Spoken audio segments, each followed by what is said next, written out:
La Bible du semeur. Proverbe 26-26. Le sot. Être honoré convient aussi peu à un insensé que la neige en été ou la pluie pendant la moisson. Une malédiction injustifiée reste sans effet. Elle est comme le moineau qui s'enfuit ou l'hirondelle qui s'envole. Le fouet est fait pour le cheval, le mors pour l'âne, et le bâton pour l'échine des insensés. Ne réponds pas à l'insensé selon sa sottise, de peur que tu finisses par lui ressembler. Réponds à l'insensé selon sa sottise, de peur qu'il se prenne pour un sage. Qui confie des messages à un sot se coupe les pieds et se prépare bien des déboires. Une maxime dans la bouche des insensés fait le même effet que les jambes inertes d'un estropié. Décerner des honneurs à un insensé, c'est attacher une pierre à une fronde. Une maxime dans la bouche des insensés est comme un rameau épineux brandi par un homme ivre. Qui embauche un sot ou un vagabond est comme un archer qui blesse tout le monde. L'insensé retourne à ses sottises, comme le chien à ce qu'il a vomi. J'ai vu un homme qui se croit sage. Il y a plus à espérer d'un insensé que de lui. Le paresseux. Le paresseux dit, il y a un lion qui barre la route, un fauve qui parcourt les rues. Comme la porte tourne sur ses gonds, le paresseux se tourne sur son lit. Le paresseux plonge sa main dans le plat, mais il est trop fatigué pour la ramener à sa bouche. Le paresseux se croit plus sage que cet homme qui parle avec bon sens. Les querelles. Se mêler en passant d'une querelle qui ne vous regarde pas. C'est comme attraper un chien par les oreilles. Comme un fou qui lance des traites enflammées et des flèches, semant la mort autour de lui. Tel est l'homme qui trompe son prochain, et qui dit ensuite, c'était pour plaisanter. Quand il n'y a plus de bois, le feu s'éteint. Quand il n'y a plus de calomniateurs, la querelle s'apaise. Les charbons donnent de la braise, le bois alimente le feu. Et l'homme querelleur attise la querelle. Les médisances et les calomnies. Les médisances sont comme des friandises. Elles descendent jusqu'au tréfonds de l'être, comme un vernis sur de l'argile. Des paroles chaleureuses peuvent cacher un cœur malveillant. Celui qui a de la haine peut donner le change par ses propos. Au fond de lui-même, il est rempli de duplicité.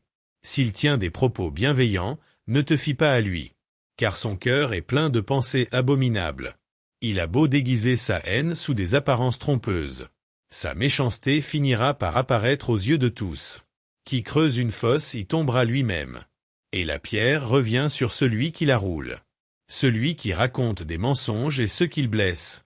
Et avec des paroles flatteuses on cause la ruine de quelqu'un. Psaume du chapitre 126 à 130.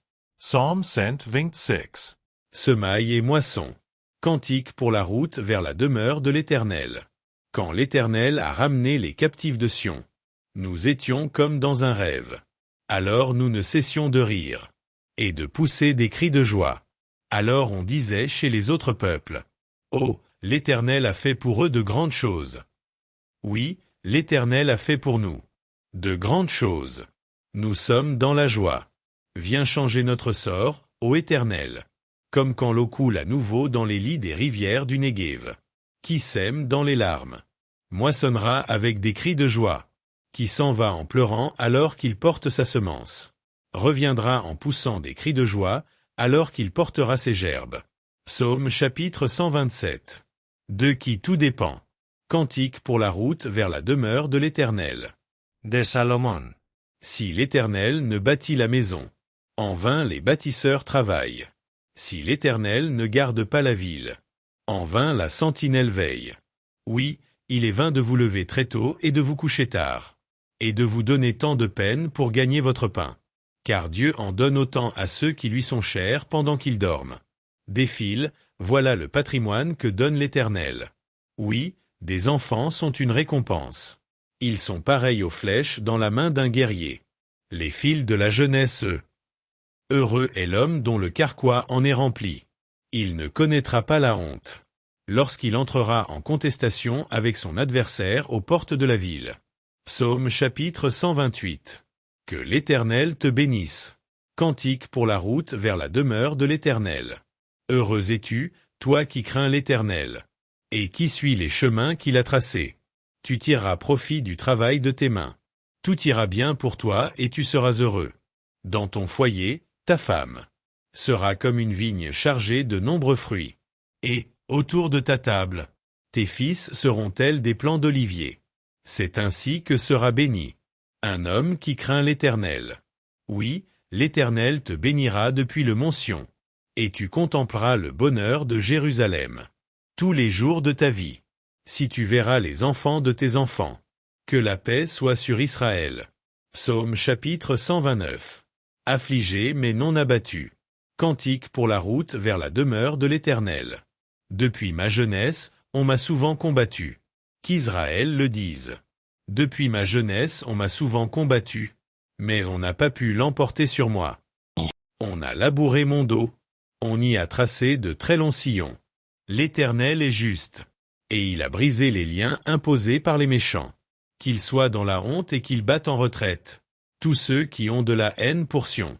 Qu'ils soient comme l'herbe poussant sur les toits, et qui se dessèche avant qu'on l'arrache. Dont le moissonneur n'emplit pas sa main. Dont celui qui lie les gerbes n'emplit pas son sac. Et que les passants ne leur disent pas. Que l'Éternel vous bénisse. Nous vous bénissons de la part de l'Éternel. Psaume chapitre 130. Du fond de la détresse. Cantique pour la route vers la demeure de l'Éternel. Du fond de la détresse je t'invoque, Éternel. Seigneur, écoute-moi. Sois attentive. À mes supplications. Ô Éternel, si tu retiens nos fautes. Seigneur, qui donc subsistera? Mais le pardon se trouve auprès de toi, afin que l'on te craigne. Moi, je m'attends à l'Éternel, oui, je m'attends à lui, de tout mon être. J'ai confiance en sa parole. Je guette le Seigneur. Bien plus que les guetteurs attendent le matin. Oui, plus que les guetteurs attendent le matin. Ô Israël, place ta confiance en l'Éternel. Car c'est auprès de lui que l'on trouve l'amour. La délivrance abonde auprès de lui. Et c'est lui qui délivrera Israël de tous ses péchés. Jean chapitre 6 du verset 60 à 71. Après l'avoir entendu, plusieurs de ses disciples dirent, « Ce langage est bien difficile à accepter. Qui peut continuer à l'écouter ?» Jésus savait fort bien quel murmure ces paroles avaient soulevé parmi eux. C'est pourquoi il leur dit, « Cela vous choque-t-il ? Et si vous voyez le Fils de l'homme remonter là où il était auparavant? C'est l'Esprit qui donne la vie, la chair à elle seule ne sert à rien. Les paroles que je vous ai dites sont esprit et vie. Hélas, il y en a parmi vous qui ne croient pas. En effet, dès le début Jésus savait quels étaient ceux qui ne croyaient pas, et qui était celui qui allait le trahir. Aussi ajouta-t-il, « C'est bien pour cela que je vous ai dit, personne ne peut venir à moi si cela ne lui est accordé par le Père. » À partir de ce moment-là, beaucoup de ses disciples l'abandonnèrent et cessèrent de l'accompagner. Alors Jésus, se tournant vers les 12, leur demanda, « Et vous, ne voulez-vous pas aussi partir ?» Mais Simon-Pierre lui répondit, « Seigneur, vers qui irions-nous? Tu as les paroles de la vie éternelle. Nous avons mis toute notre confiance en toi et nous savons que tu es le Saint, envoyé de Dieu. N'est-ce pas moi qui vous ai choisi tous les 12 ?» Repris Jesus. Et pourtant, l'un de vous est un diable. Par ces mots, il désignait Judas, fils de Simon Iscario, l'un des 12, qui allait le trahir.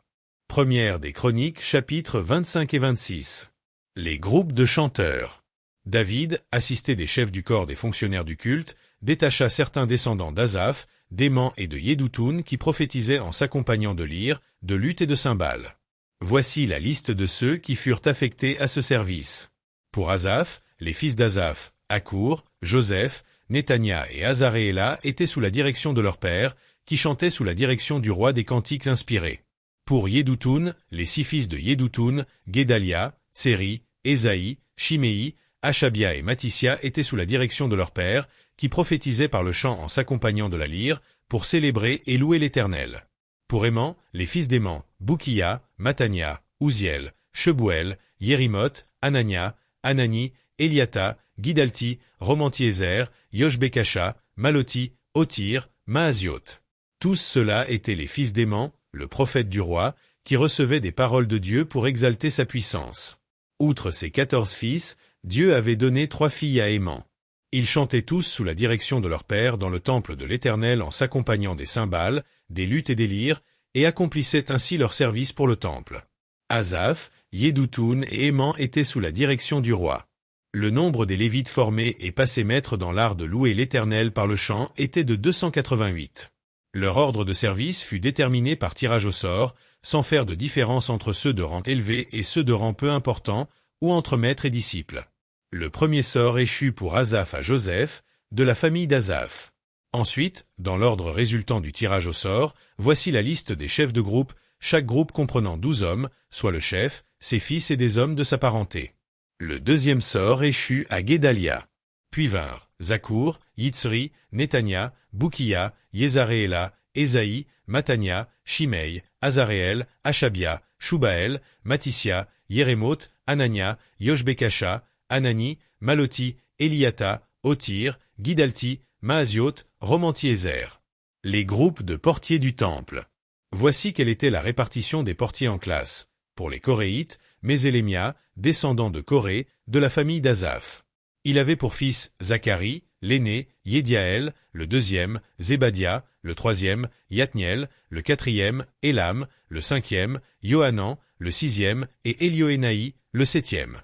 Obed-Édom eut pour fils Shemaïa, l'aîné, Yehozabad, le deuxième, Yoa, le troisième, Sakkar, le quatrième, Netanéel, le cinquième, Amiel, le sixième, Issachar, le septième, et Péoultaï, le huitième, car Dieu l'avait béni.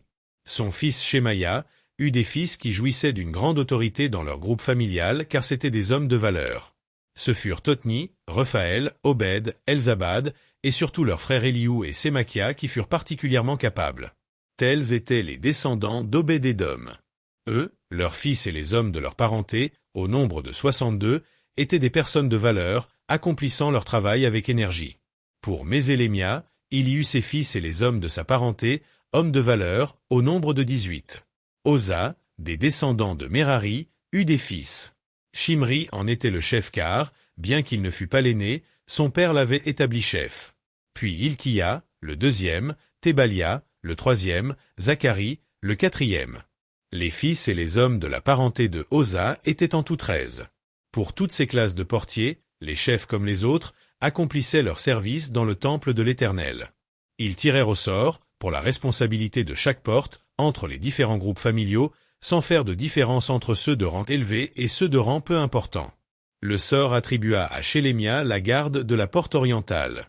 Son fils Zacharie, qui était un conseiller avisé, se vit attribuer par le sort la porte du côté nord. La porte sud échut à Obed-Édom, et la responsabilité des entrepôts revint à ses fils.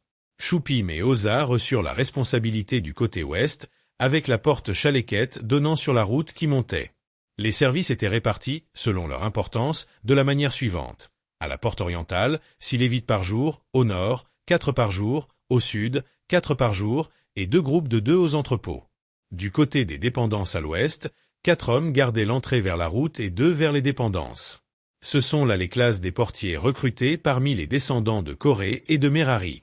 Les autres services confiés aux Lévites.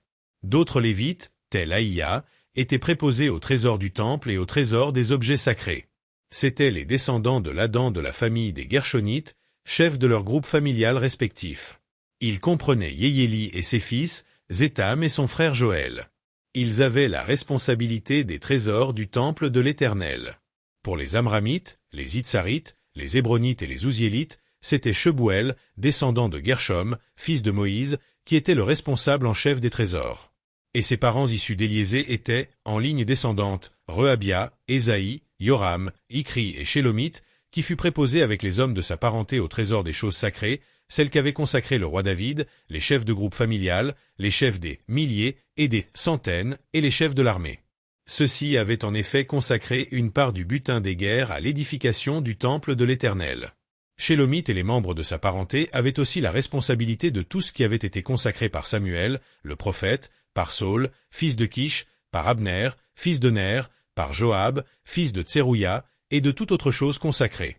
Parmi les Itzarites, Kenania et ses fils étaient chargés des affaires publiques en Israël, à titre d'administrateurs et de juges. Parmi les Hébronites, Achabia et les membres de sa parenté, c'est-à-dire 1700 hommes de valeur, supervisaient l'administration d'Israël à l'ouest du Jourdain pour toutes les affaires religieuses et civiles. D'après les généalogies des groupes familiaux hébronites, Yéria était le chef des Hébronites. La 40e année du règne de David, on fit des recherches et l'on trouva qu'il y avait parmi eux des hommes de valeur à Yazer en Galade. Il y avait dans la parenté de Yéria 2700 chefs de famille, des hommes de valeur. Le roi David leur confia l'administration de toutes les affaires religieuses et civiles des tribus de Ruben et de Gad et de la demi-tribu de Manassé. Zacharie chapitre 11. Dieu abat les puissants. Liban, ouvre tes portes, et qu'un feu dévore tes cèdres. Lamente-toi, cyprès, car le cèdre est tombé, et les arbres majestueux ont été abattus. Gémissez, chênes du Basan, car la forêt si dense a été abattue. On entend les bergers gémir, car ce qui faisait leur orgueil a été dévasté. On entend les lionceaux rugir, car les forêts touffues faisant la fierté du Jourdain ont été abattues. Les bons et les mauvais bergers. L'Éternel mon Dieu dit, soit le berger du troupeau voué au carnage. Ceux qui achètent les brebis les tuent impunément, ceux qui les vendent s'écrient, béni soit l'Éternel. Je me suis enrichi, tandis que leurs propres bergers n'ont aucune pitié pour elles. Désormais, moi aussi, je n'aurai plus pitié des habitants de ce pays, l'Éternel le déclare. Je livrerai les hommes aux mains les uns des autres et entre les mains de leurs rois. Ils saccageront le pays et je ne délivrerai personne de leur oppression. Je me mis donc à faire paître les brebis destinées au carnage, et surtout les plus misérables du troupeau. Je pris 2 houlettes, je nommai l'une Grâce, et l'autre Union. Puis je me mis à faire paître les brebis du troupeau. J'éliminai en 1 mois leurs 3 bergers. Mais je perdis patience avec elles, et elles, de leur côté, s'étaient lassées de moi. Et je dis au troupeau, je ne vous ferai plus paître. Celle qui doit périr, et bien qu'elle périsse. Celle qui doit disparaître, et bien qu'elle disparaisse. Quant à celles qui resteront, qu'elles se dévorent entre elles. Puis je pris ma houlette que j'avais nommée Grâce et je la brisai pour annuler l'alliance que j'avais conclue avec tous les peuples. Elle fut donc annulée ce jour-là. Alors les brebis les plus misérables du troupeau qui m'observaient comprirent que c'était la volonté de l'Éternel. Et je leur déclarai, si vous le jugez bon, donnez-moi mon salaire, sinon, n'en faites rien. Ils me donnèrent pour salaire 30 sicles d'argent. Et l'Éternel me dit, jette-le au potier, ce joli prix auquel j'ai été estimé. Je pris les 30 sicles d'argent et je les jetai dans le temple de l'Éternel pour le potier. Puis je brisai ma seconde houlette, celle que j'avais nommée Union, pour signifier la rupture de la fraternité entre Juda et Israël. L'Éternel me dit encore, procure-toi maintenant l'attirail d'un berger qui sera insensé, car je vais susciter dans le pays un berger qui ne s'inquiétera pas des brebis qui disparaissent, il n'ira pas à la recherche de celles qui sont égarées, il ne soignera pas celles qui sont blessées, ne pourvoira pas aux besoins de celles qui se portent bien. Mais il mangera la chair de celles qui sont grasses et il leur brisera les sabots. Malheur au berger vaurien, qui abandonne son troupeau, que l'épée lacère son bras, et lui crève l'œil droit, que son bras se dessèche, oui, se dessèche, que son œil droit s'éteigne bel et bien.